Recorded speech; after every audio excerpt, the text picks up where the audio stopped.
So firstly, Shakib is very good looking. So to work মানে একজন এত ভালো এত সুন্দর হ্যান্ডসাম গুড লুকিং কোস্টারের সাথে আমি এটা ওকে আগে বলে দিলাম যাতে ও আমার প্রশংসা করে but definitely he is very smart good looking and একজন ভালো কোস্টারের সাথে কাজ করতে তো ডেফিনেটলি ভালো লাগে বাট জোকস অ্যাপার্ট আমরা যখন শ্যুট করছিলাম ট্রিমেন্ডাস গরম ছিল আর ও ঠিক এরকমই একটা স্যুট পরে আর এরকম একটা লুক ছিল, চুলটা অনেক বড়, হ্যাঁ এরকম একটা লুক ছিল।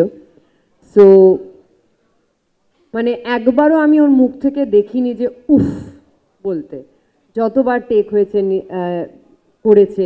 রাফি ভাই আমাদের খুব বলতো স্পন্টেনিয়াসলি করতে, সেটা যতবার রাফি ভাই বলেছে ও ততবার করেছে। সো ওটা আমার খুব ভালো লেগেছে, ওই ডেডিকেশনটা। ডেফিনেটলি ওর ডেডিকেশন আছে বলেই আজকে ও সবার প্রিয়, আপনাদের সবার হৃদয়ের। সো এটা অনেকটা বড় শিক্ষা আমার মনে হয় সবার কাছে। ওকে, পরের প্রশ্ন। এই যে গান এবং লুক, এইবার তোমার টার্ন আমার প্রশংসা করার, হ্যাঁ না? হ্যাঁ, তার প্রসঙ্গে আসবো। তার আগে মিমি আপু, আমরা গান এবং লুকটা দেখার পর আমরা বাংলাদেশের সবাই কিন্তু পুরো উড়ে গেছি তুফানের তোড়ে। বাট এই গানটা যখন রিভিল হলো উড়াধুরা, তারপর ওপার বাংলায় তুফানের তোড়টা কতটা ছিল এবং আপনি সেটা কতটুকু অনুভব করেছেন?